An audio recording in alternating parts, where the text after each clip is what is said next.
હાથ વાળાનો ફેર જ પડે ને. નતો એક હાવે ઘઉટો થઈ ગયો તો તળાવને કાંઠે બેઠો રહ્યો કરમડીના ડોવામાં. જો કોઈ અહીંયા શિકાર કરવા આવે ને તો શિકાર કરે, નકર શિકાર કરે નહીં. કારણ કે ઘર ઉંમર થઈ ગઈ અને ઉંમર તો ઘટપણ છે ને. હા, દયું થઈ દુબી તુષણાબાઈ ને જોબુના એવા દયું થઈ દુબડી ભગત બાપુએ લખ્યું. અને એ બરોબર ઘરટો થયો અને એમાં એક બ્રાહ્મણ પાણી પીવા આવ્યો એટલે ઘે ઘે ઘે ઘે કરતો ઉભો થયો. હવે ન્યાય એક હંસ બેઠો હતો. એને એટલું કીધું કે નરસંગ હાવજ કેમ ઉભો થયો? કે આ બ્રાહ્મણ આવે ને 10 દી થયા ભૂખો સમજા ને મારીને ખાઈ જાવો. ત્યારે એટલું કીધું કે બ્રાહ્મણનો દીકરો છે, આપણાથી મરાય નહીં. તું તો નરસંગ છો, એકવાર અખિલ બ્રહ્માંડનો માલિક પણ તારો રૂપ લઈને આવ્યો, તારે મરાય નહીં. કે તો કે એને કઈક દેવું જોઈએ. કે હું દઉં?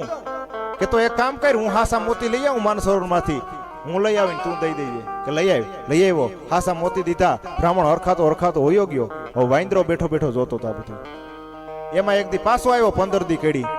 એટલે વાંદરે સેટેથી હતો ને આમ સેટો ત્યાં કહી દીધું કે ભાઈ જાતો નહીં હો. બ્રાહ્મણ નક જાતો નહીં. કે કા? બોલો હાવે જ ઉભો થયો. અરે વાંદરા 15 દી પેલા આવ્યો તો, હાસા મોતી દીધા. કે વાત હાસી. ત્યારે તળાવને પાયરે છે ને હંસ બેઠો તો, અટાણ કાગડો બેઠો. સલાહકાર ફરી ગયા ભલા. સલાહની બહુ સાહેબ પાયરે વાળાની બહુ અસર પડે. મારો કહેવાનો મતલબ હારા સલાહકાર રાખજો. હા, બાકી તો તમે ભાઈરે સાહેબ નિકંદન નીકળી જાય ત્યાં સુધી હાજ ન પાડે. અને સાહેબ